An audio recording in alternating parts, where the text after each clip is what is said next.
An official welcome to everyone online. Thank you for taking the time out to join us in this webinar. I'm Josh Edwards. I'm a communications specialist at ICAT here in Bonn, Germany. Now, I'd like to say the purpose of these webinars is, as you might be aware, is to help you better understand how you can utilize these guides and benefit from their application.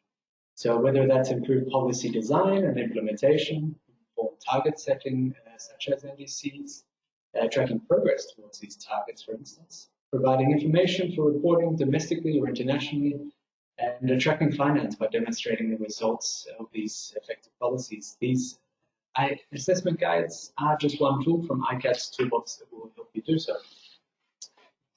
As you see on our screen, this is part of a webinar series. We've had a really fun time over the last 4 webinars. This is the 5th one on renewable energy. And if it interests you, as you see, there's transport pricing coming up in 2 weeks on the 8th of July. You can register for that by climateactiontransparency.org. You can also visit our YouTube channel and you will find all the recordings for the previous webinars on that YouTube channel. In particular, the introductory webinar, which gives you a bit more of an overview on. You can access the guides, as you see on your screen, especially the renewable energy methodology via climateactiontransparency.org as well. And I'd like to highlight especially that the development of these assessment guides could not have been possible without the continued and long-term commitment and interest from our donors, as well as our implementing partners and supporting partners, as you see on screen. So a special thank you to them. Now, like with most webinars and like with guides, as you are interested in, we do have a webinar enjoyment guide, so please remain in listen-only mode. But we do encourage questions and comments. So in your dashboard on the right-hand side or your left-hand side, please enter your questions as they come to mind. So we've got a 60-minute presentation slot and 30 minutes at the end for Q&As. So please type them in as they come in. Today's webinar is being recorded and we will package them all together for you and share them with you shortly after. As our speakers load, we do have Dr. Henning Wuester, the director of ICAT, together with Markus, Hagemann, the founding partner of NewClimate Institute, Frederic, climate policy analyst, also from NewClimate Institute. We have Abhishek Kaushik, an associate fellow from TERI in India, and Daniel Benefort, the director of climate change unit from the Environmental Protection Agency in Ghana. We've got a really exciting agenda for you, consisting of those speakers. We will hear from Dr. Henning Wuester first, who will give an overview about why this assessment guide is a valuable tool to use to improve the effectiveness of renewable energy policies, followed by Markus and Frederic, who's going to cover how you can utilize these assessment guides and everything else you need to know to potentially start using them yourselves. Followed by Abhishek, who will give an account of how the assessment guide is applied on the ground in India, and followed by Daniel, who's looking at the emission reduction potential and the socio-economic benefits. So an approach that is applying the sustainable development assessment guide, but onto a renewable energy policy. So it's a pretty compelling case, and please stick around for that. And to conclude, then we have 30 minutes of Q&A. So without further ado, I would like to introduce you to Dr. Henning Wuester, the director of ICAT. And please enjoy the webinar.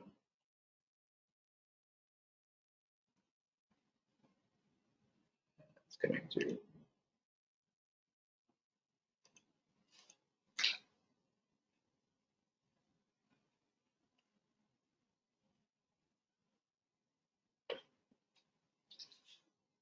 Thank you very much, Josh, and good afternoon or good morning or good evening to colleagues.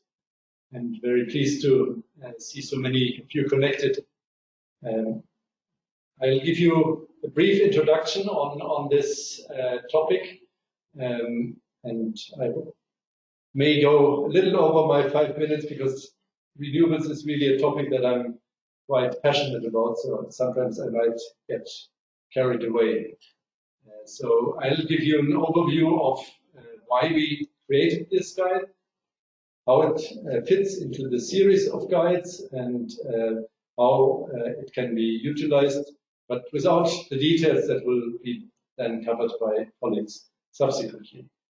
So let me just start off by sort of highlighting the overall value of the ICAT assessment guides and how we see them as in the overall climate process, with a focus on helping countries to bring to reality what they have agreed upon in terms of overall global objectives for climate action.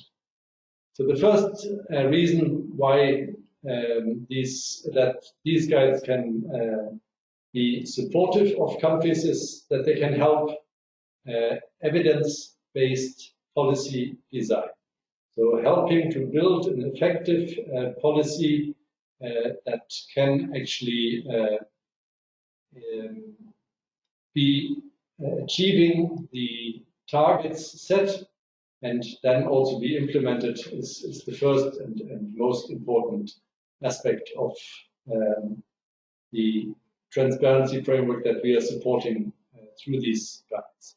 The second reason then is stakeholder engagement and integration. So that means stakeholders across all the sectors, in this case, of course, very much prominently the energy sector, but then also down to various levels of governance, to the local level, subnational level, and to also to the engagement of non-state actors and the integration into transparency frameworks. And last but not least, it's about reporting results of policy implementation or policy planning at the national level among the stakeholders, at the international level to the UNFCCC and other international frameworks, and to the investors that we want to engage through the policy.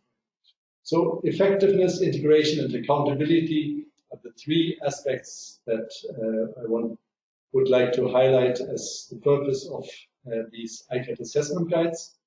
And I'll illustrate that now for the example of renewable energy. And what I want to show you here is a figure that has come out of an IRENA assessment recently this year. It shows why renewable energy can be so significant in addressing climate change. And that is when you look at the cost data for renewable energy. Here you see the costs for 2010 and 2019, so over the last decade, for various renewable energy sources. And compared to that, you see in gray at the bottom the fossil fuel cost range, which when you look carefully, you see that all the renewable energy sources are now cost competitive with fossil fuel generated power. So this has been the case already for biomass, geothermal, and hydro for quite some time.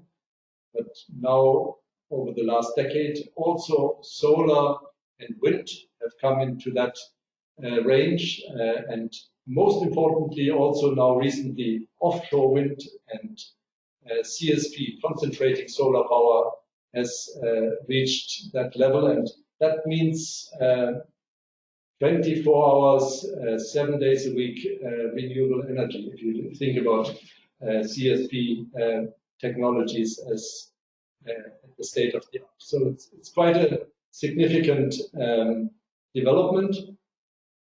Now, this won't happen by itself. What it requires is effective policy.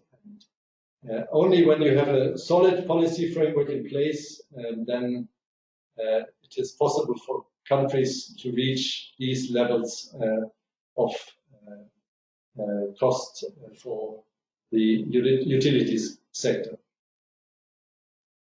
We are looking in the assessment guides at 3 different policies or policy frameworks: feed-in tariffs, auction policies, and tax incentives. And they were all quite instrumental in bringing down the cost to the levels that they have reached now. So feed-in tariffs stood at the beginning of this process. More recently, then auctioning schemes have come in and helped to bring costs down. Sound policy design is absolutely key to make this happen. It is a central aspect for investors to engage. They will only come in when they see a mature and credible policy framework in place. And it's actually the private sector then that can bring these technologies now to scale. So this is an extremely important aspect. The ICAT Assessment Guide can help estimate the impacts of policies, and it can help build the kind of monitoring framework that will make the policies for renewables credible. It can then assist in helping countries to report under the Paris Agreement, and I want to just briefly illustrate that this reference here to the enhanced transparency framework under the Paris Agreement. So you see at the center here of this schematic the biannual transparency report that countries will have to submit as of 2024, by the end of that year. And in red, with a red frame, you see those elements of the enhanced transparency framework that the ICAT assessment guide can be utilized. So this most centrally includes reporting on the process and implementing NDCs, because this requires an assessment of policy impacts in terms of GHG emission impacts. So that's, I think, the central feature that we are targeting with this assessment guide that we are launching here today. The assessment guides also help to assess the resources needed for implementation, so they can help to feed into the assessment of the support needed, which is another aspect of the ETF. In an ex post manner, they can help policy evaluation that can feed into a technical expert review. And last, but certainly not least, they can then also help in improving the policy framework, which is something that countries will no doubt utilize when they update their NDCs. But what I would also like to highlight, and that's a core aspect of ICAT's support to countries, is that we very much encourage assessments to go beyond GHG emissions and also look at social, economic, and environmental indicators. And for renewables, I want to highlight this with look at the job creation in the renewable energy sector, which you see here on the graph again with a graph by Irina. The jobs created in millions, created in the various renewable energy sectors, from solar, wind, biomass, to concentrating solar power.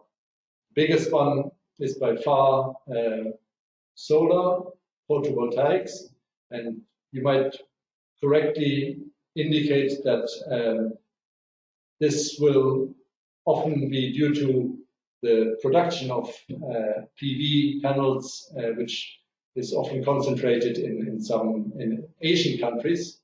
But I want to point out that 50% of the jobs are actually in operations and maintenance. And that means that they are local jobs, and so the job creation potential of PV is quite significant. That applies across the board. They are through the various renewable energy technologies. So just briefly by way of an example. Certainly, we encourage looking at across the Sustainable Development Goals, at different objectives, looking at other economic aspects, looking at social aspects, environmental data, such as air quality, to really have a solid assessment of impacts of policies. This is an aspect that has become extremely important right now when many countries are putting in place efforts to get out of an economic crisis due to the COVID-19 pandemic. Recovery packages will look at activities that actually can bring economic activity rapidly up to speed, and then having data on short-term employment impacts, short-term economic impacts is quite central. So the guide that we are launching today will focus on GHG impacts, but what we are recommending is that the guides are used in tandem, or that several guides are used parallel. Let me finish by just giving you a brief overview of the different guides that we are launching. You see here the Renewable Energy Guide on the left-hand side, at the top of the 5 guides that cover greenhouse gas impacts. Others then address transport, forestry, agriculture, and buildings efficiency. At the center, then you see some cross-cutting guides. The first one being on sustainable development. We'll hear about that later on in this webinar.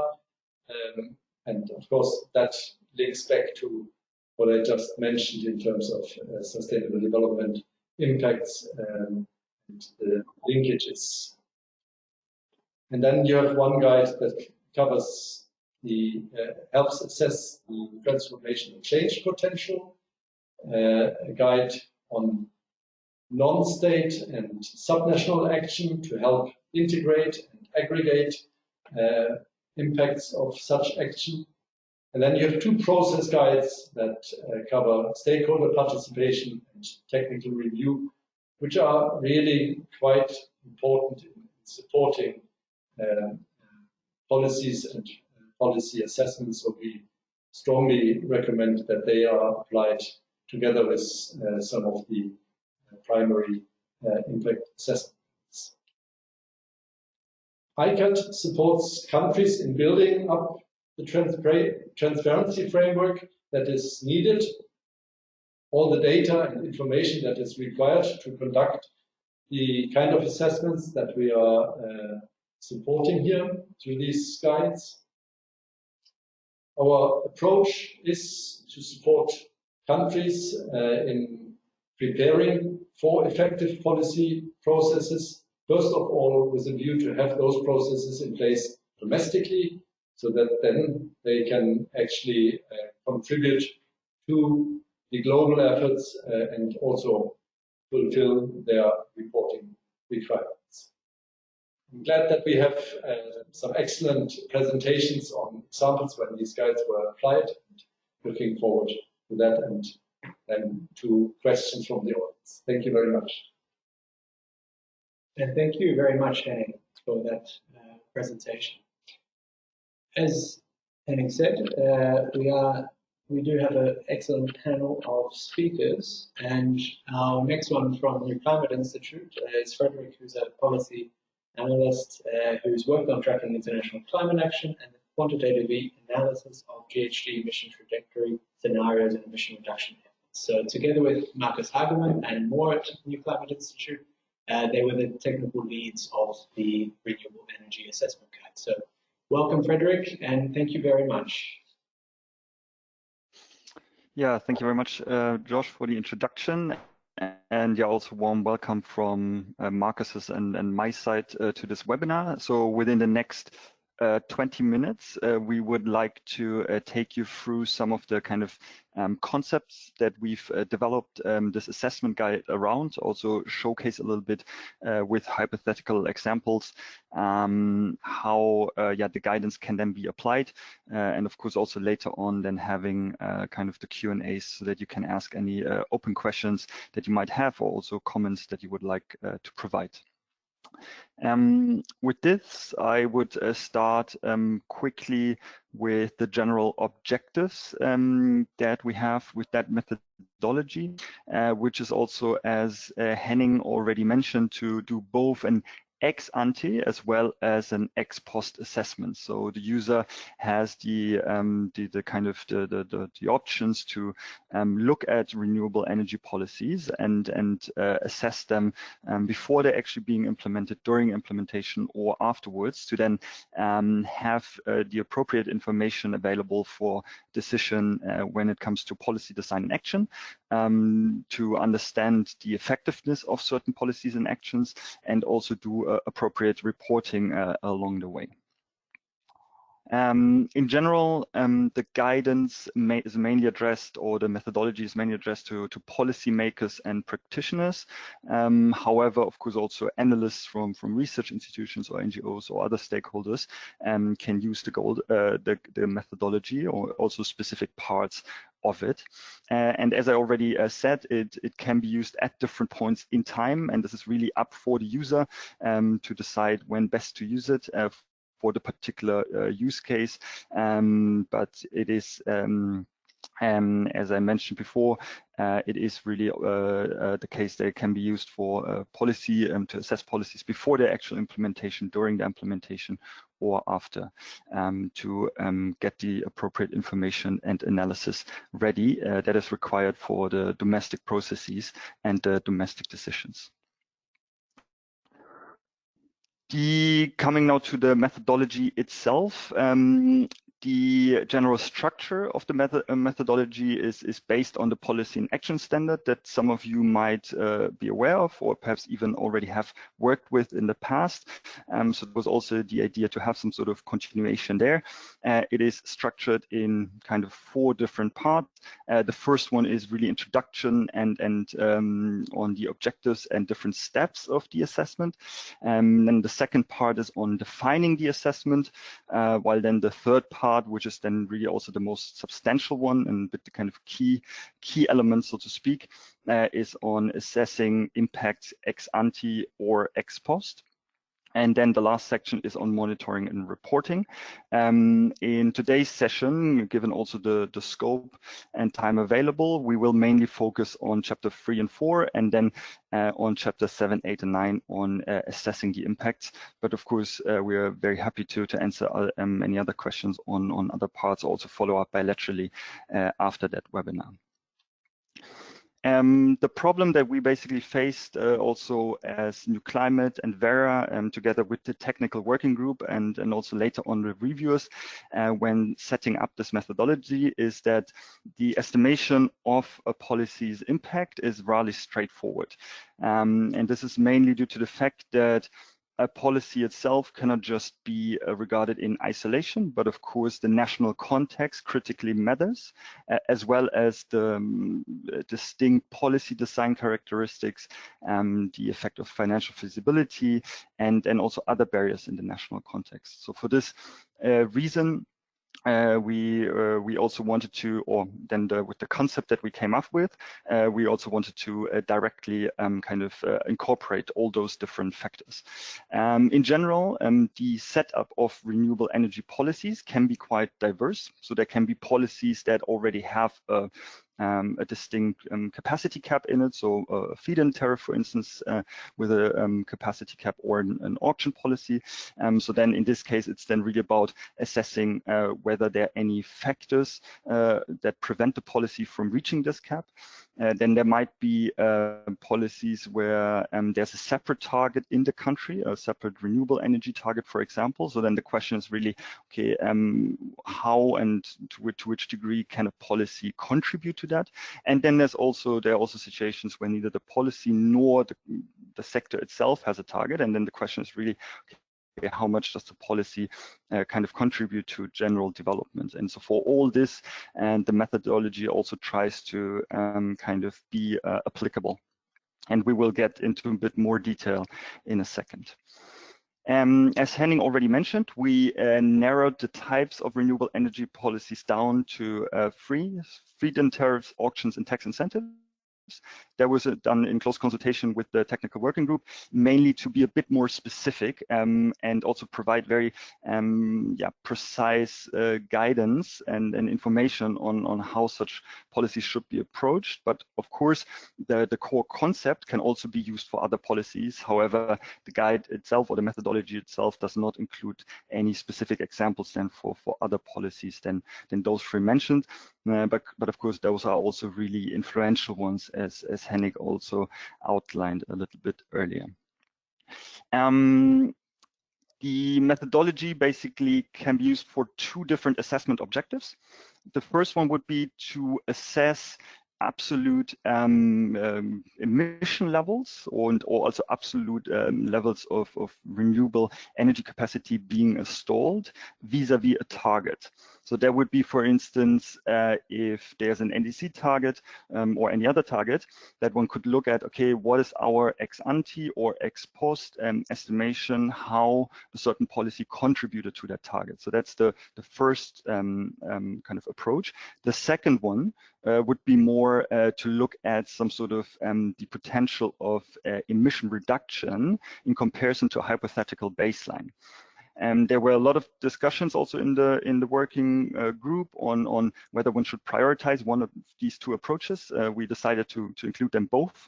However, one has to say that the second approach adds a little bit more complexity, given that one needs to develop this hypothetical baseline scenario that is also sometimes then prone to the kind of assumptions on that need to be made for developing such a hypothetical baseline scenario. But the user can choose either of the two approaches, and also within the guide we then further specify what needs to be done. So coming to basically the juicy part, so our concept of and methodology on how to estimating the addition of renewable energy capacity for policies ex ante, so before the implementation. And we came up with a basically four-step approach that allows the user to assess how different kind of dimensions then affect the estimated addition of renewable energy capacity. And we go into more detail in a second. It is basically the first step to estimate the technical potential of a policy, then to account for policy design characteristics, then account for the effect of financial feasibility, and last but not least, to account for other barriers. Throughout the guidance, of course, we provide hypothetical examples for each of those steps. So going a bit more into detail what that means. So the first step would be to estimate the technical potential of a guidance and what is meant by that. So we might have a case where there's a policy that already over the entire assessment period, let's say an assessment period between 2020 and 2030, has already specified what should be kind of installed as a maximum. So for instance, a feed-in tariff with a capacity cap. So in this case, we would not need to do any other assumptions on the technical potential. However, there are also cases where a policy does not specify such a cap, or it would only specify it for, let's say, the first 2 years of the assessment period, however, not for the other 8 years. So in this case, the user then needs to do additional estimations of what a technical potential could look like. And we use here the technical potential as it is specified by the IPCC special report on renewable energy sources to basically assume or look at what is the potential if kind of proven technologies and practices are fully implemented without considering the costs and barriers and policies. So to get an estimate of what is required. And just to show that in a little slightly different graph. It's basically here to say, yeah, so there might be these policies that have basically specified such caps for the entire period, so no further estimation is required. But in those other two cases, as outlined, the users can make then these assumptions on the political and the technical potential. And in the guide itself, we then also provide lots of sources and the approach how that can be done. So that's the first step. Looking at that technical potential, then the second step accounts for policy design characteristics. And that's also then something where we go into quite some detail in the guidance for each of these three different policy types to look at, okay, what are these design characteristics and how are they specified for a particular policy that's being evaluated. So for instance, for auction policies, that could be the auction demand and auction design, could be the qualification requirements, could be the winner selection process. And we also in the guidance provide, or in the methodology, provide some explanations how those could then potentially impact that maximum or the technical potential identified in the first step. And then the user basically would describe those and then provide some sort of estimates how these characteristics might impact or then basically reduce the total capacity that would be installed under the policy. Again, table 7.6 provides an example for auction policies, but we have the same basically detailed information available for feed-in tariffs and for tax incentives. The third step then accounts for the effect on financial feasibility. So basically looking at the incentives that a certain policy provides, financial incentives, and to compare them with with the LCOEs, the levelized cost of electricity of different technologies, to get an indication or also estimation how those provided financial incentives then also have an impact on the actual rollout and the actual investment into such renewable energy capacities. We have a stepwise approach, again, for that particular section, where we then also go into quite some detail to explain how such LCOEs can be calculated, what other external tools exist there to do that, as well as under these steps 3 to 5 here, to also consider other aspects, other policies in the sector, or other sectoral trends, if this is applicable within the assessment of the user. So that's the third step. And then the fourth step is accounting for barriers, by which we mean to look at what other barriers do exist in the particular country context that might either entirely stop or significantly, or even in a minor way, reduce the uptake of renewable energy through this, the policy or the support scheme. And here again, we go into quite some detail to show what kind of barriers they exist. So as an example, we have the technical barrier category. That would be, for instance, if there's some sort of outdated transmission and distribution infrastructure that would prevent or hinder the grid connection of newly installed capacities. And there are many others. So the user can look at that, can conceptualize what kind of barriers might exist in the country context, and then to evaluate how influential those are for the particular policies. Of course, also looking, are there already other policies or actions in place to mitigate and overcome those barriers? And then as a last step, to determine what is the effect of those barriers on the technical potential over the assessment period. So these are the kind of 4 steps, of course, in a nutshell. We find that kind of concept and structure also very insightful for a user to conceptualize, okay, what aspects and dimensions do I need to look at when assessing ex ante what a policy will lead to. We have then these hypothetical examples. This is, for instance, the one for the auction policy. and with a partial policy cap, where we then basically go through it step by step, starting at estimating the technical potential. In this case, it would be an auction that has already set caps for the period 2020, 2021, and 2022, and then there would be kind of further assumptions on what is the technical potential then afterwards till 2030, and then we would, as already explained, go to step 2, look at the policy design characteristics. In this case, for instance, the seller's liability requirements that would have a negative impact on the capacity that could be installed over the assessment period. Then looking at the effect on financial feasibility, and then as a last step to account for barriers, for instance, such as problems with flexibility of grid infrastructure. Important to mention here is that the user, of course, also can always apply an uncertainty range. So particularly if an assessment is carried out the first time, or there's a lot of data uncertainty, for instance, or many speculative assumptions, that one can also provide this kind of uncertainty range, and that can also in future assessments then be further narrowed down once one has better information available. So this is the basically chapter 7, then the part to estimate those projected or estimated impacts ex ante on kind of what the policy might induce in terms of installed capacity.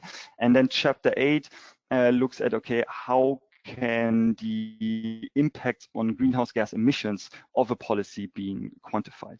And there we distinguish between kind of 2 principal approaches. The first one would be to estimate the emission levels for an entire scenario, so over an entire time period.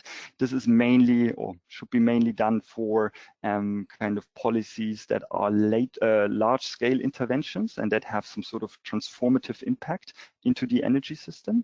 And then there's a second approach that would be more to estimate emission reductions using an emission factor, and that's more for smaller scale impacts, such as smaller projects or also smaller policies in a country. And we have then outlined several considerations that users can look at to determine which is the appropriate approach, also considering the objectives of the assessment and resources available.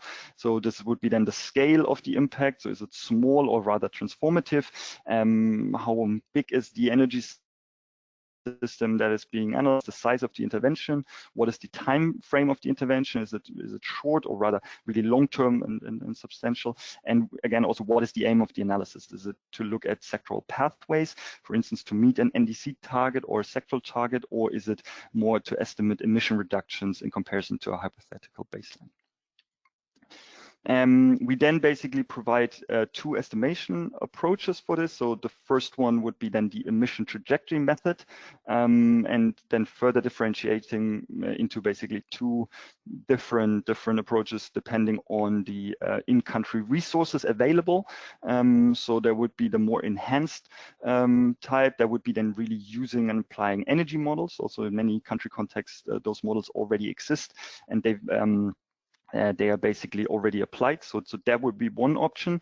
But then as a second option, we also provide kind of detailed step-by-step guidance on how a more simpler approach can be applied. And we also have kind of an in-depth example in the guidance where we go through it step-by-step and also show what kind of calculations could be done. This was particularly added after the last review round, where we saw that there was a need for such kind of clarification and transparency, and that we added then last year. And then we have basically the other method, which would be then the grid emission factor method.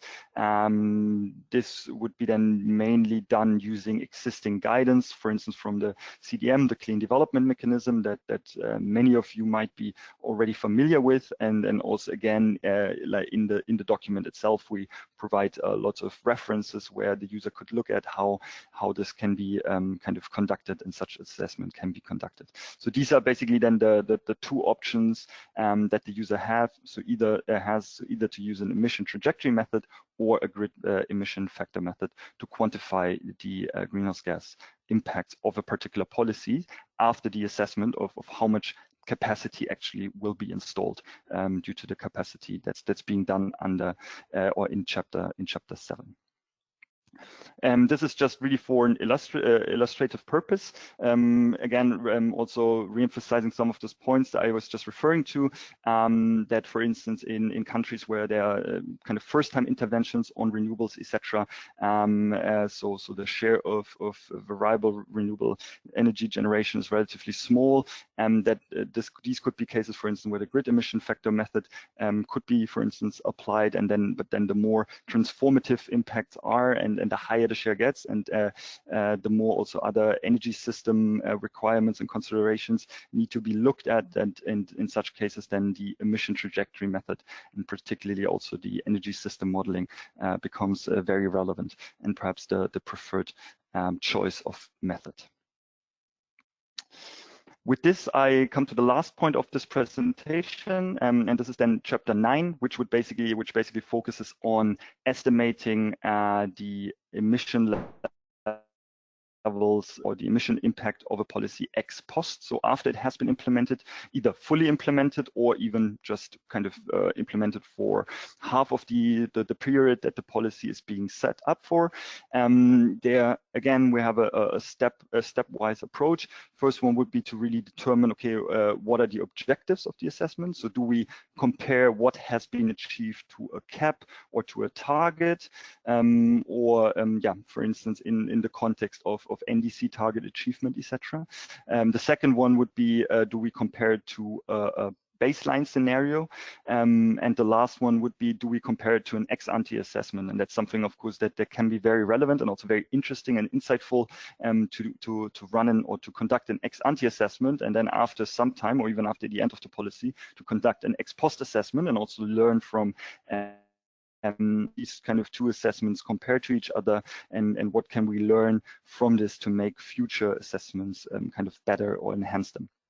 And then depending on the objective, then to update the baseline emission scenario if, for instance, if the objective would be the second case outlined above, and then estimate what kind of the addition of renewable capacity has been.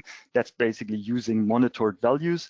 Again, we won't further introduce chapter 10, but this chapter provides also more insights on how such monitoring can be set up, and then the last step would be again to estimate what the impact of that installed capacity has been in terms of greenhouse gas emissions. Again, there's the choice to either use the emission trajectory method or the grid emission factor method.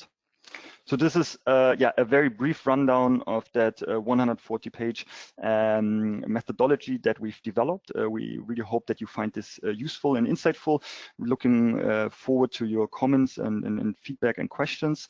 And also just to say, the intention of that methodology was also that, of course, it can be applied as the entire methodology, but it can also be useful perhaps to sometimes for particular use cases to just take out one or two of those elements, for instance, with a barrier assessment, which might be very insightful to have a kind of a very structured approach to assess, okay, what impact have those barriers on the actual then implementation of and success of certain RE policies.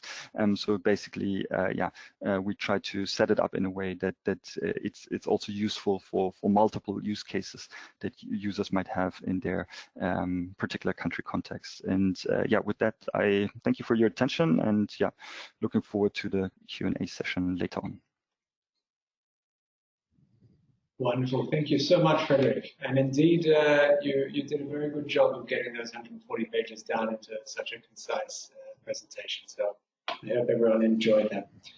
Our next speaker, and exactly where Frederic was leaving it as, is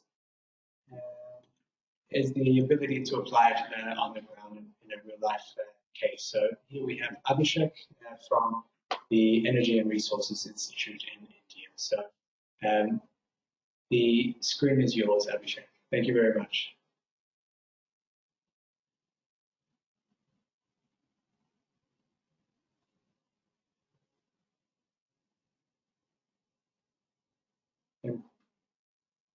Great. Thanks, Josh, for the introduction, and Thank you, Frederic, for an excellent presentation on the methodology for assessing GHG impact of renewable energy policies.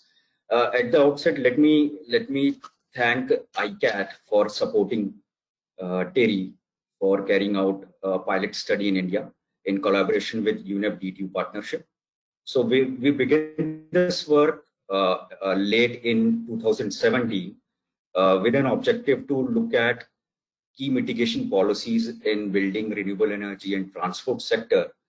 And I'll be discussing application of our ICAT RE guidance on some of the mitigation policies in the renewable energy sector, particularly focusing on solar policies in India.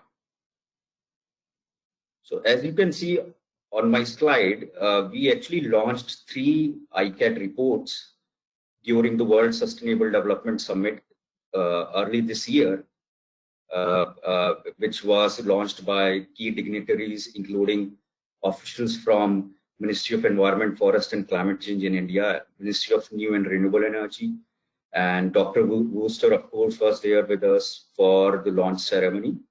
And during this event, we also discussed some of the India-specific work that we have done using ICAT guidance. So we have applied ICAT guidances on 2 sectors. One is on renewable energy and related policies, and second is on building efficiency. Now, looking at the methodology that we have adopted, and the one which Frederic had already shared with us related to assessing impact of policies in India, we looked at some of the key policies, particularly in the utility scale solar sector.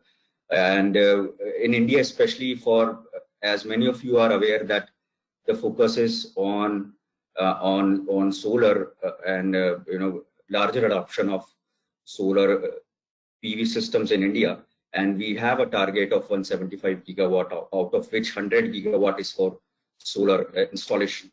So what we essentially looked at, and that's one of the lessons we learned, is to identify what would be the relevant policies. If one need to look at GHG impacts, and what would be the possible framework for continuing this practice. So keeping that in mind, we, as Frederic also mentioned, that isolating a single policy is very difficult, and the impact of any policies on emission reduction is a culmination of different policies. So what we try to do is to shortlist 2 key policies in the solar sector in India, which are viability gap funding and solar park scheme. These 2 schemes essentially contributes 40% to the total target which is set by India to have 100 gigawatt. So we looked at impact of these 2 policies and how these are contributing to emission reduction as well. So on your right hand side, you can see we actually followed a 3-phase approach.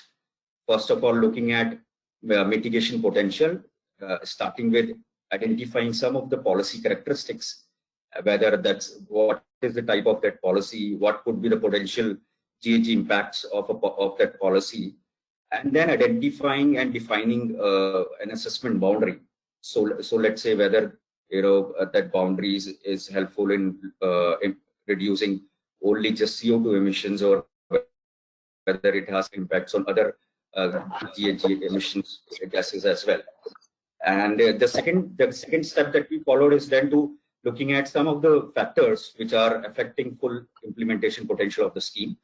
Using ICAT renewable energy guidance, there is a very comprehensive methodology to look at different barriers and factors which can affect the implementation of a policy. So we looked at those approaches, and then for both these policies, we come out with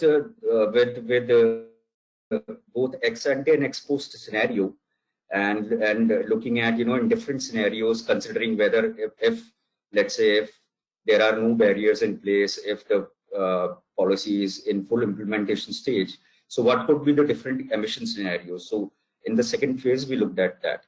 And finally, what we have done is to then looking at a data collection mechanism, suppose any policymakers needs to, let's say, continue this exercise and specifically looking at the impact of policies on emission reduction, then there should be a mechanism to collect data, because what we found in case of India is that although data is present at the policy level, at the project level, but the information is very scattered. So if there is a system, an integrated system of collecting this information, then it would be more effective to look at emission impact of any policy, whether it's in renewable energy or whether it's in other sectors.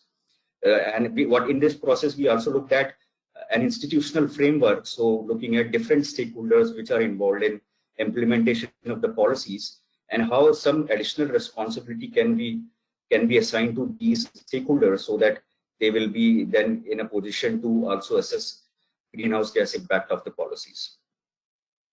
Now, the very first step, like I mentioned, is around understanding what are the policy characteristics of the chosen policies.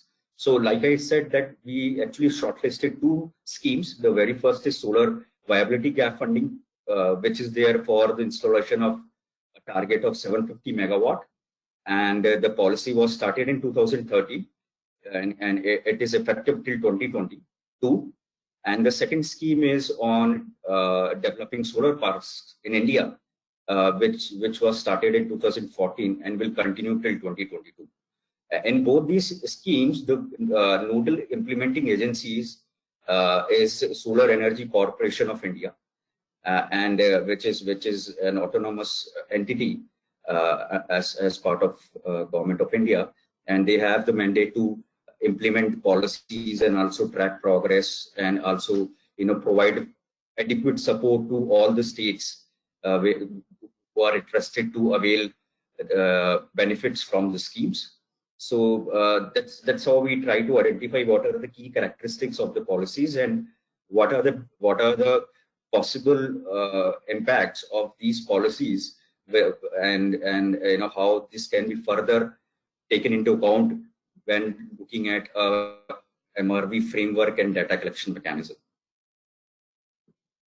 Now, moving further to the assessing some of the overall impacts of the policies. Now, if you refer to the ICAT Renewable Energy Guidance, it actually provides you with a very detailed causal chain diagram. And what we have done is, for India and the policies which we have chosen, applied this diagram and looked at different direct and indirect effects of these two policies, including solar park and viability gap funding scheme. So on your left-hand side in blue, you will see that we looked at the possible impacts of the two schemes. And in the pink boxes, you will see that these are some of the intermediate effects of the policy. So for instance, let's say if there is a scheme for installing solar parks in India, then how this will help in, let's say, increasing demand for renewable energy technologies. And then further, which will help in increasing manufacturing of local, or let's say, renewable energy equipments, which will be useful for installing and meeting target which is set as part of the scheme. In the green boxes, you will see that these are some of the GHG impacts, and of course there is a set approach for looking at some of these impacts of the policies. So our studies found that the major impact which these two policies will have is on, of course, looking at reducing emissions as a result of manufacturing of fossil fuel and or conventional power plants, and also because for coal-based power plants there will be emissions related to mining and extraction of fossil fuels. So as a result of these schemes in place and adoption of these schemes by different states in India, these are some of the key impacts that we looked at. On my next slide, this actually gives an assessment boundary, what we considered for assessing these two schemes, namely viability gap funding and solar parks. So we looked at both the scenarios. In case of viability gap funding scheme, we looked at an ex post scenario, because as this out of 750 megawatt, which is the set target as part of the viability gap funding scheme, India has already achieved 680 megawatt. So we looked at, as a result of installing 680 megawatt, what has been the impact in terms of reducing greenhouse gas emissions. Similarly, in case of solar parks and ultra mega solar park scheme, we looked at both scenarios, including ex post for a period of for the year 2014 till 2018, and further forward-looking, including a period of 2019 till 2022. So that's how we actually consider the boundary for the assessment. Now, using the ICAT RE guidance, we also try to assess some of the potential barriers to these two schemes. Now, what we found that, of course, the two major barriers to the implementation potential is related to policy and finance. And what we found that through several consultations, and we had conducted more than 50 consultations with different stakeholders during the course of the study, in which we try to assess different technical, financial, and capacity building constraints which are hindering the implementation of the policies in India. So out of these, around 66% barriers are linked to policy and finance related. So the purpose of doing this barrier analysis is also to see to what extent policy will be implemented, let's say, considering all these barriers. And as a result, if there is a set target, and because of the certain barriers, you will only be able to achieve less than that. So what will be the impact of emissions as a result of accounting all these barriers? So I will show different scenarios as part of these considering these barriers, as well as considering if there were no any such challenges in terms of implementing the policy. On the methodology, what we have done is using CDM methodology, like Frederic mentioned. We actually customize an equation and for calculating emission impacts of the policy. And one thing which I would like to mention here is that in India, the Central Electricity Authority, which is a regulatory body under the Ministry of Power, is on every year they actually come up with a emission factor database, and that emission factor database gives emission factor for Indian grid, in different looking at the installed capacity in India, both from thermal as well as renewable energy.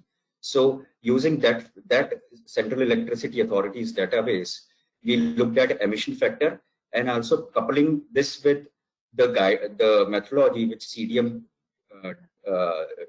uses for looking at combined margin emission factor. So if you see, in case of solar park scheme, what we found that the net emission reduction by 2020 would be to the tune of 10.23 million tons CO2 equivalent. This is in case of ex-ante policy scenario. And like I said, this is under the situation if, let's say, we are not considering any barriers. So this actually gives you the best case scenario in which let's say India is able to meet the target well on time, and as a result, what will be the impact on greenhouse gas emissions. Now the second scenario, which is again ex-ante current scenario, let's say if we count for implementation barriers, like I said, policy and finance related barriers are the major contributors to hindering the implementation potential of the scheme. So looking at those barriers, what we've analyzed is that India will be able to reduce 3.04 million tons of CO2 equivalent because of the implementation of solar park scheme by 2022. And in the third scenario, we looked at the net emission reduction till the year 2019, which is of course the next scenario. So what we found that we have already achieved a net emission reduction of 2.1 million tons of CO2 equivalent. Now, in case of viability gap funding scheme, we have done an ex post assessment, because the scheme is already over, and out of 750 megawatt, India has achieved 680 megawatt of installed capacity because of the viability gap funding scheme.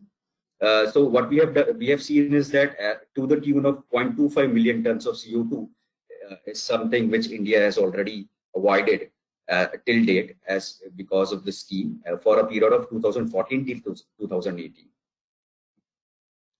Now, with an objective to actually make this process continuous and also help policymakers and the implementing agencies of the scheme, what we thought of to also propose a MRV framework.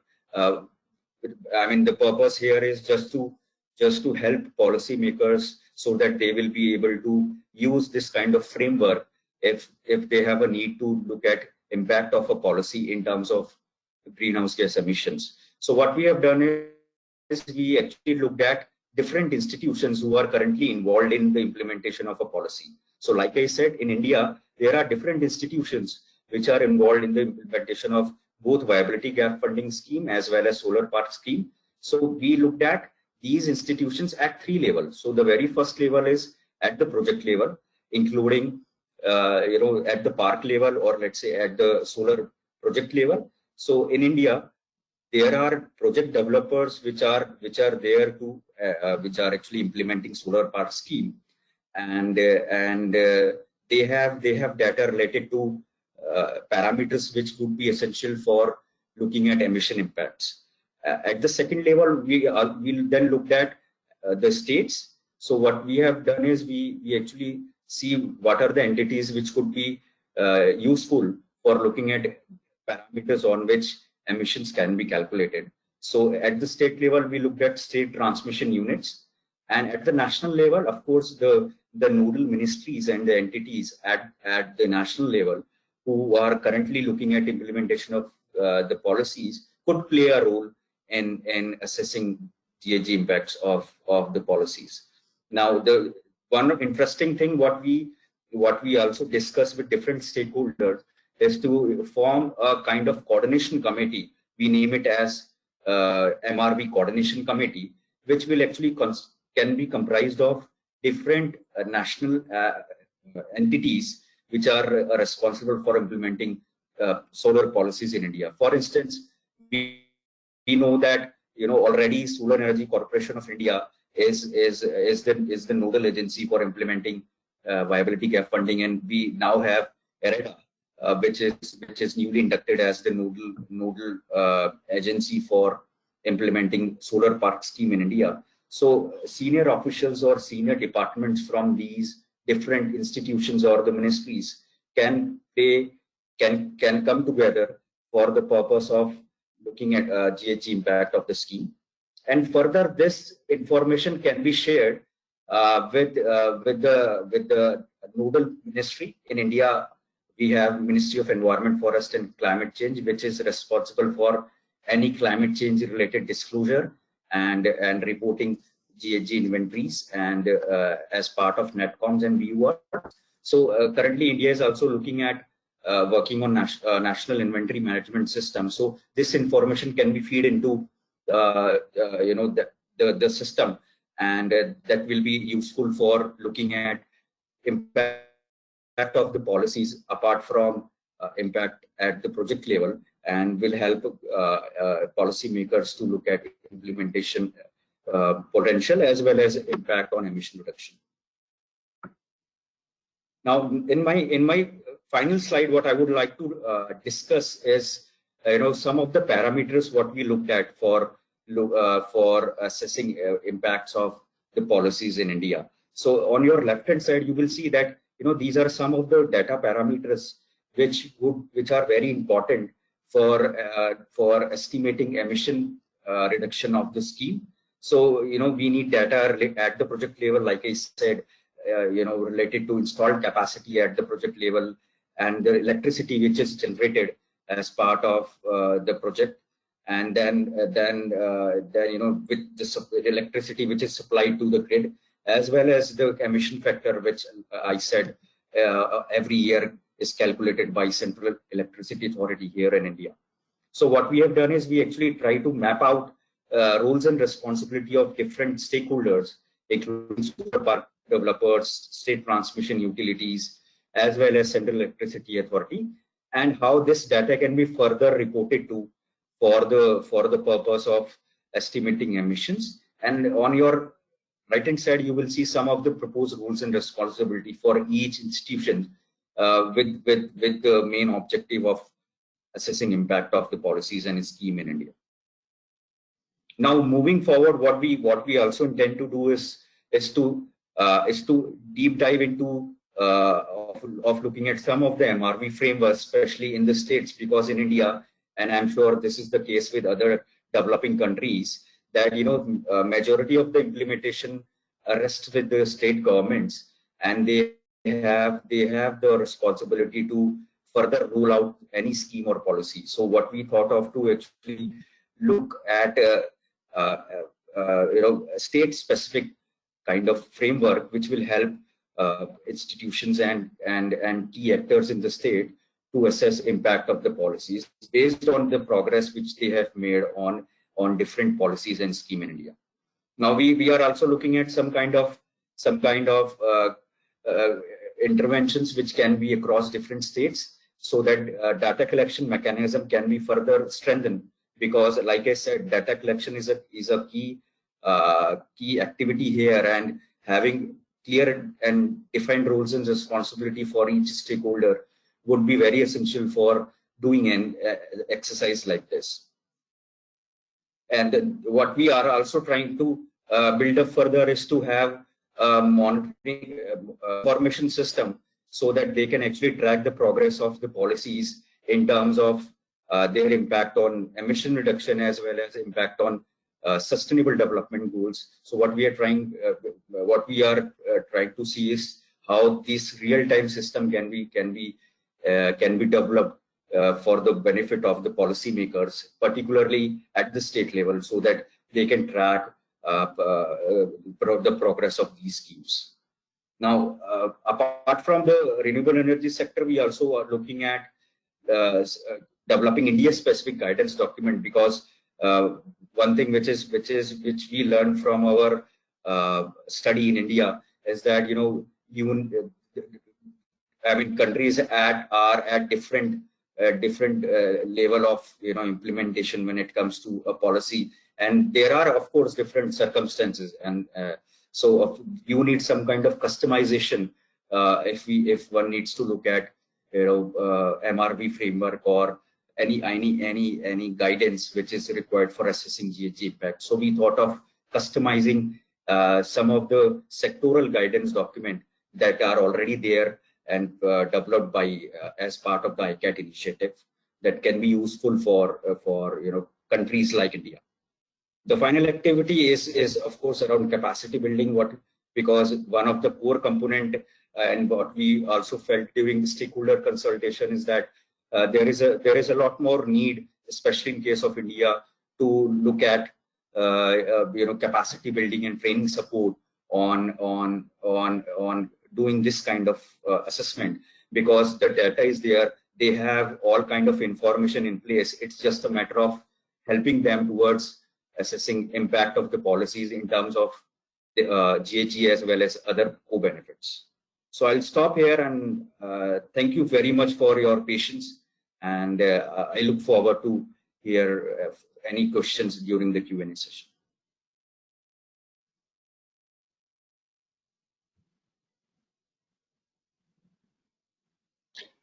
Thank you so very much, Abhishek, for that presentation. Now, if you have any questions for Abhishek, if it's looking at how to define assessment boundaries or on the scale of the MRV framework in India, please type them into the question panel on the right-hand side.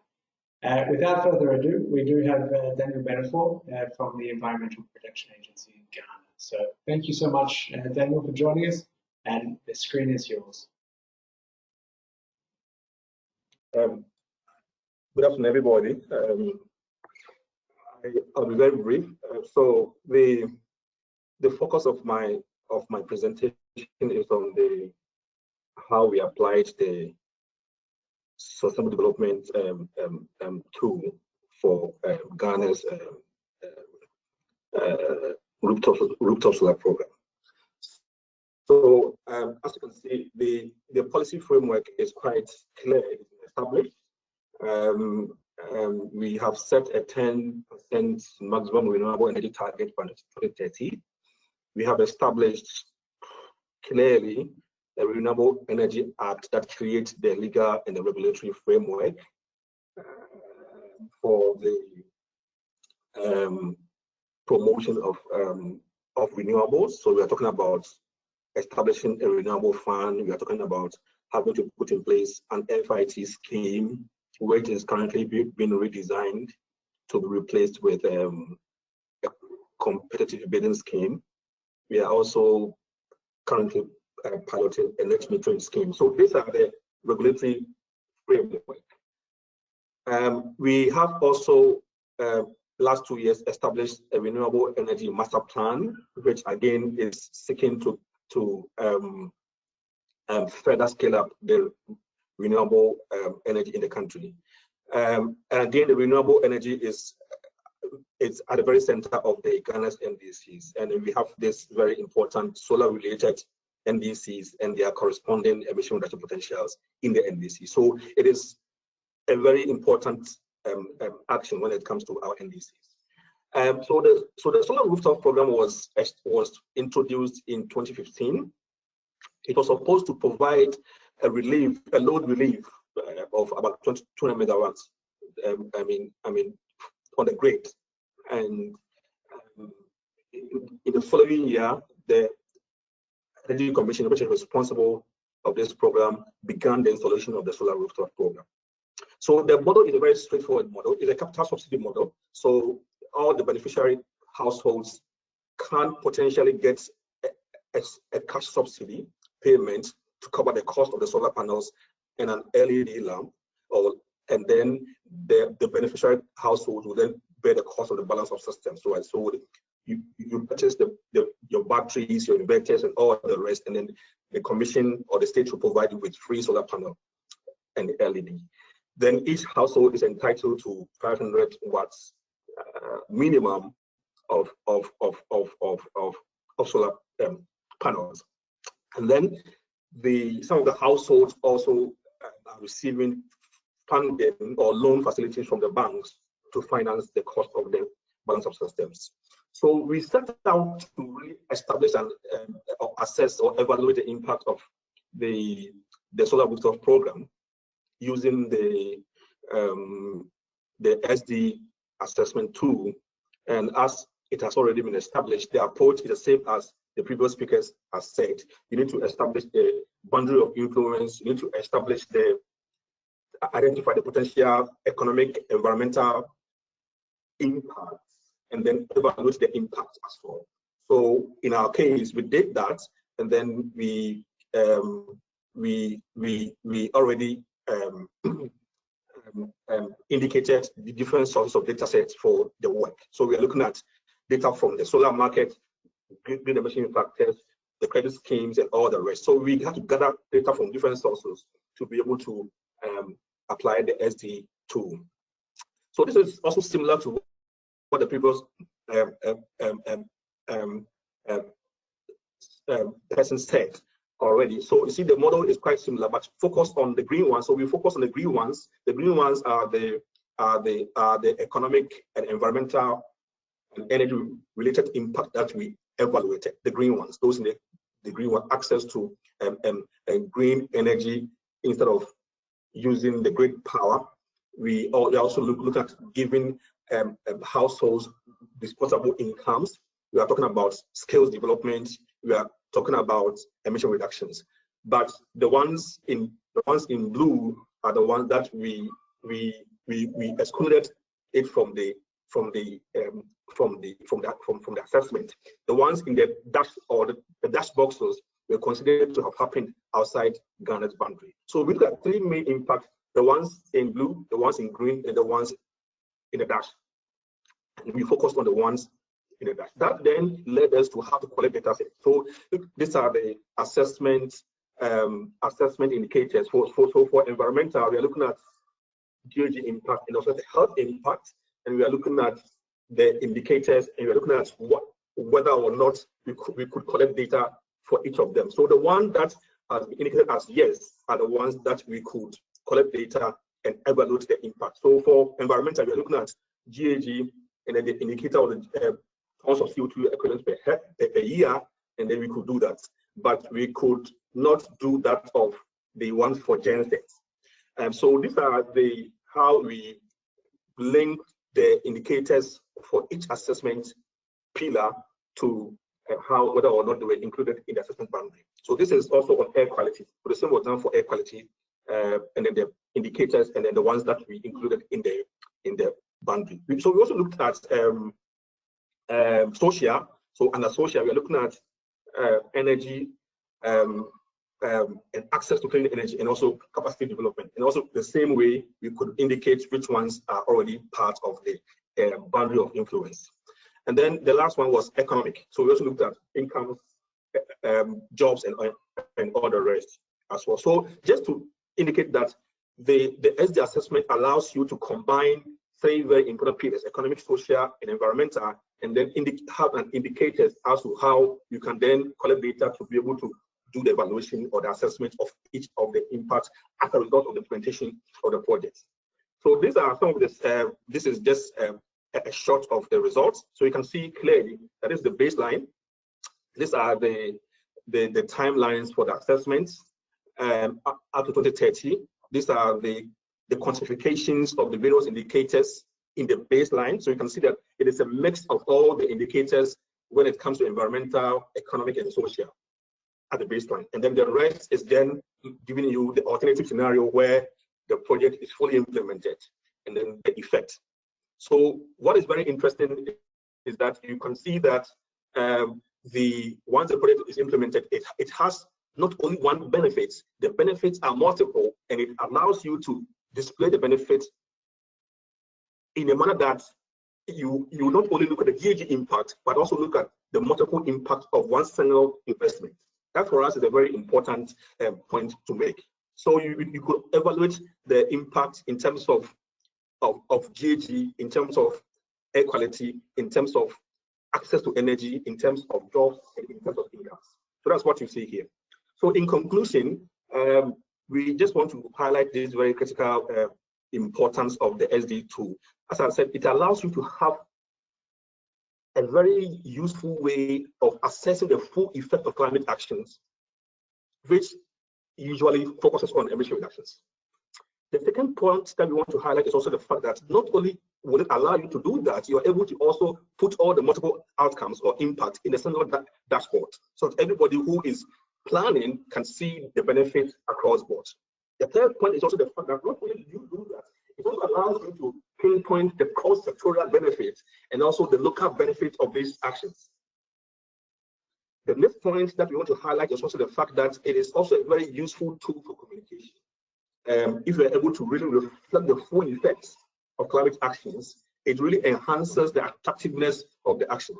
The last one that we want to also highlight is also the fact that it enhances the buy-in, so that not only are we talking about emission benefits, we are talking about the benefit that many of the ministries would want to see.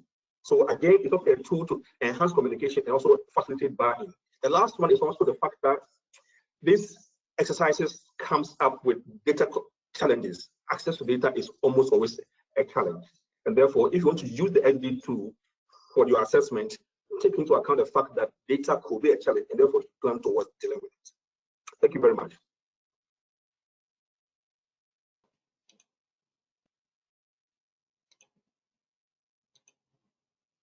Thank you very much also to yourself, Daniel. Can you see my screen? No? Yes, we can. Okay. So with that, we conclude with the presentations for the webinar, and I'd like to really take this opportunity to thank each and all the speakers that have contributed their time, expertise, and their experiences. And I hope you online have all found this very informative and valuable webinar. So now we have the fun part. We've got 10 minutes. We've shortened our Q&A session just a little bit. Please take this moment as I talk to submit any further questions you might have. And before I get to the first question, I would also like to acknowledge thank you to those participants, I won't name names, for providing your encouraging and supportive comments to the different speakers. And I will make sure that they receive those comments after the webinar. The first question, as I have promised in the chat, is directed to Frederic, and it is asking whether the technical potential of policy differs from the technical or economic potential of a particular resource in a country, for example, solar or wind. Yeah, thanks, Charles, for this question. So we in the report we refer to the technical potential as defined in the IPCC report, which basically looks at the full implementation or the potential of full implementation of demonstrated technologies and practices. And we consider that the kind of most appropriate one. However, for instance, if you look at box 7.1, we then also provide kind of alternative potential definitions that the user could apply if considered useful in the certain country context. So for instance, a more really theoretical potential or the sustainable development potential. All those definitions, they come directly from the IPCC report of 2012. But yeah, so our kind of recommendation would be to use the technical potential. However, of course, if there's good reason for using a different potential definition in that first step, the user can feel free to do that, of course. So yes, it is different to the economic potential that is also listed in these alternative potential definitions. May I just add to that? This is Markus, also from NewClimate. And the way we did it is, and you see that in those 4 steps, no, is that the economic part is explicitly addressed in the 3rd step with where we look at the financial feasibilities. And another reason why we didn't, I think, include the economics in the beginning explicitly is because that is very dependent on your policy design, no? So if you have a tax incentive, for instance, then that will obviously alter your technical feasibility of the technology. So they're very interlinked. That's why I think we explicitly chose the 1st step with the technical potential. Just to add.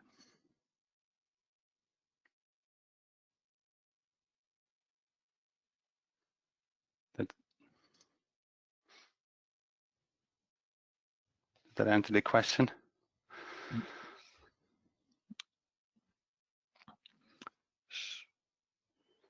Is Josh, should we just continue with some further questions on the first part? Have we lost Josh? I don't know.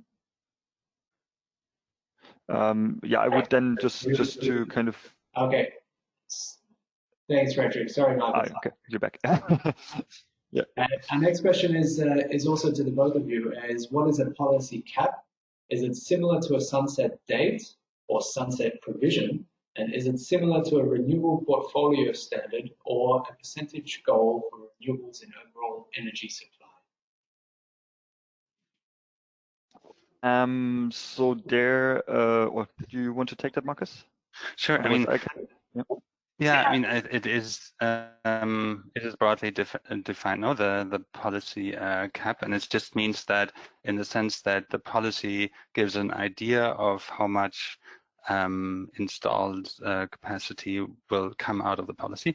And yes, indeed, an RPS does the same thing. It's a bit more vague because it's a percentage of a portfolio, but indeed you can use that as an estimation, for instance, to estimate your initial cap. It won't be as certain as you have a cap in an auction scheme, but you can use that likewise. So the cap is just meant, is there an indication within the policy of how much will be installed? And that's definitely also the case for an RPS scheme.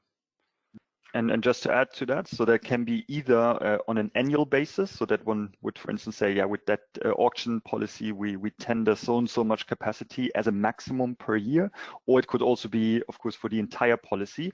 And there, sometimes it can be then a sunset provision that some policies, for instance, say once, I think in Germany, for instance, we had a feed-in tariff where we also said after 52 gigawatt, basically then the policy would stop the feed-in tariff policy. They removed that cap now, I think just a week ago.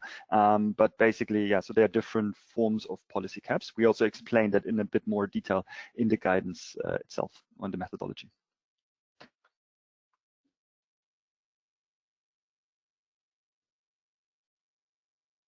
Thank you, Markus.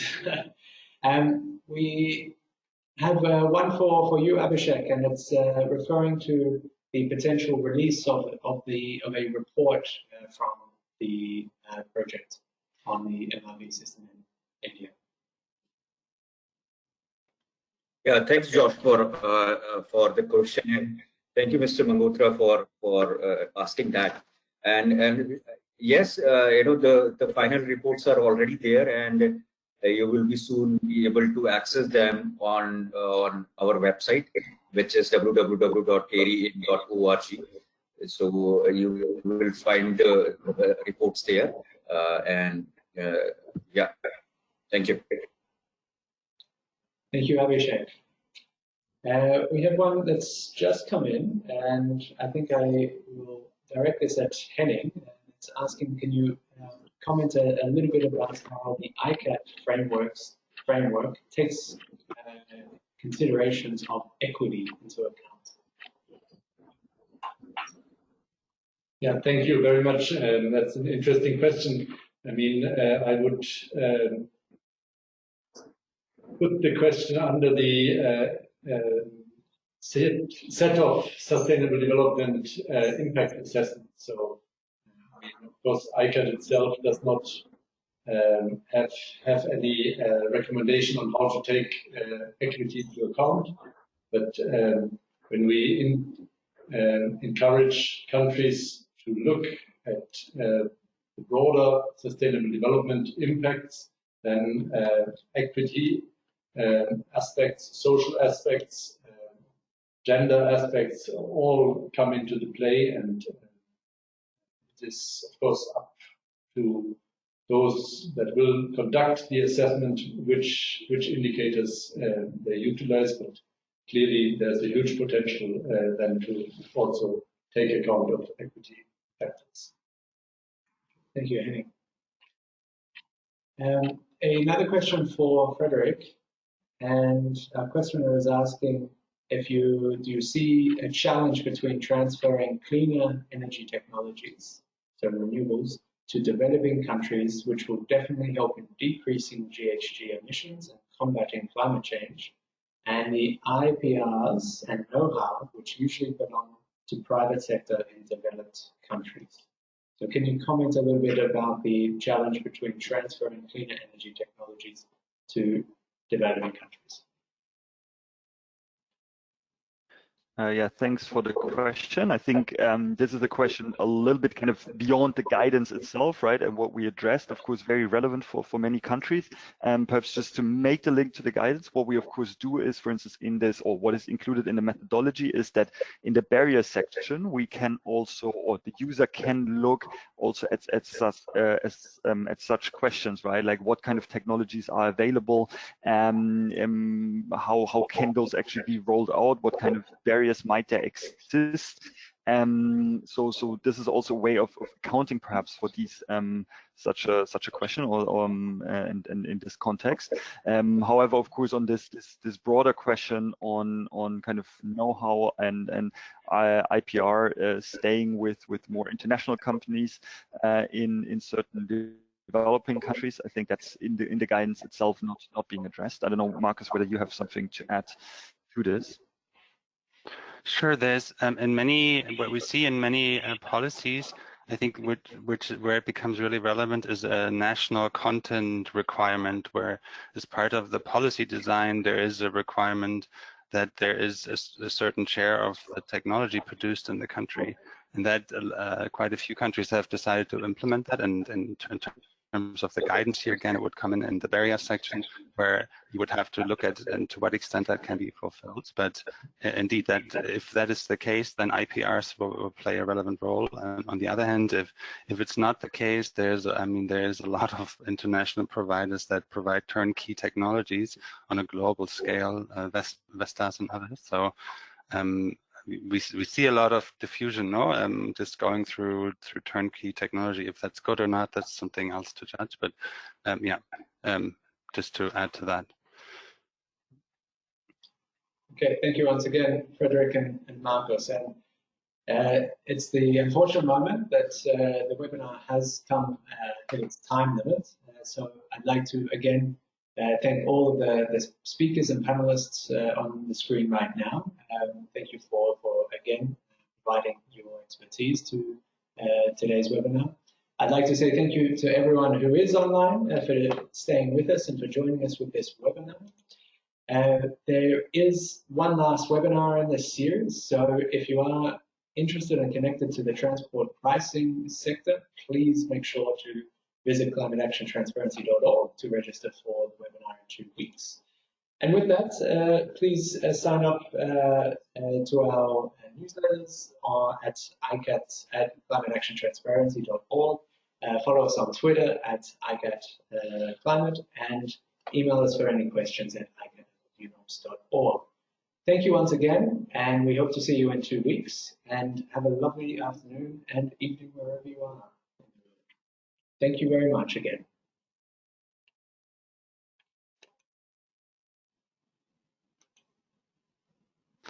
Thank you.